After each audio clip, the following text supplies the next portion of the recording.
Bismillahirrahmanirrahim. Assalamualaikum warahmatullahi wabarakatuh. Alhamdulillah, salatu wassalamu ala rasulillah wa ala alihi wa sahbihi wa man wala, wa la hawla wa la quwata illa billah. Subhanaka la ilma lana illa ma 'allamtana innaka antal alimul hakim. Amma ba'du. Saudara-saudaraku yang dirahmati Allah Subhanahu wa taala, alhamdulillah, tentu senantiasa kita memuji Allah dalam setiap kondisi, khususnya kondisi saat ini. Bahwasanya kita terus memuji Allah Subhanahu wa taala walaupun keadaan kita masih berada di dalam bayang-bayang wabah. Meskipun demikian, kalau kita bandingkan musibah dan nikmat Allah, tentu nikmat Allah jauh lebih banyak, jauh lebih luas, dan jauh lebih banyak kita nikmati ketimbang musibah yang menghampiri kita. Terkait masalah yang kita hadapi saat ini, maka dari pertemuan yang singkat lewat media ini,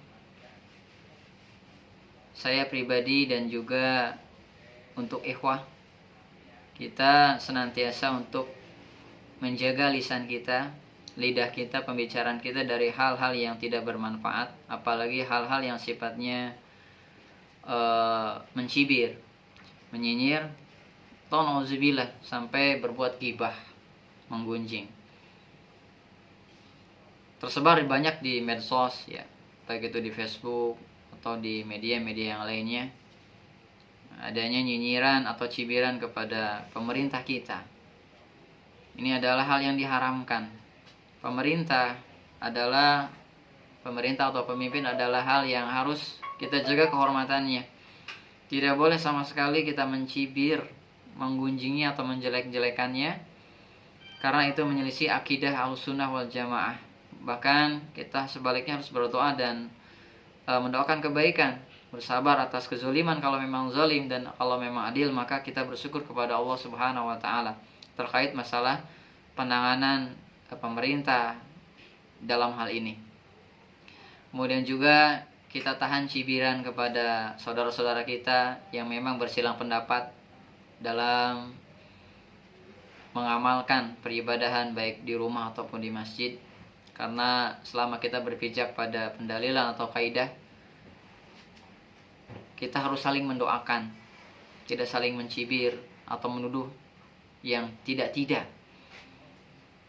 Karena yang namanya Ahlus Sunnah adalah arhamu bin nas, yaitu paling rahmat kepada manusia. Kalau mencibir, mengejek, mengolok-olok, ataupun hal yang lainnya, jauh dari koridor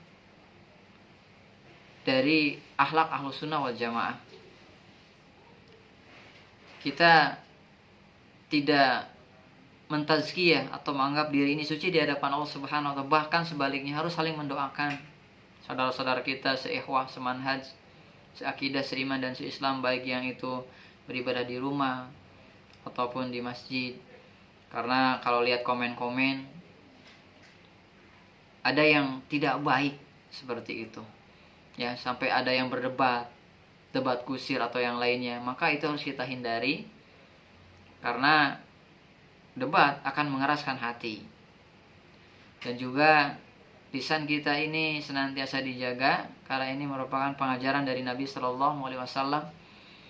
Nabi kita mengatakan dalam hadis Imam Muslim, man kana yu'minu billahi wal yaumil akhir falyaqul khairan aw liyasmut.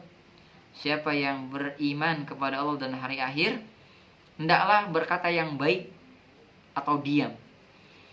Lihat kata Nabi, kalau ingin berbicara maka yang baik. Kalau tidak, pertimbangannya tidak baik, lebih baik diam. Karena kenapa? Dampak dari lisan ini begitu besar.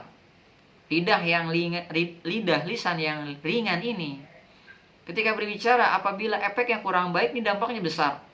Bisa menyakiti seseorang, bisa timbul pertengkaran, permusuhan, atau ketidakbaikan, percekcokan.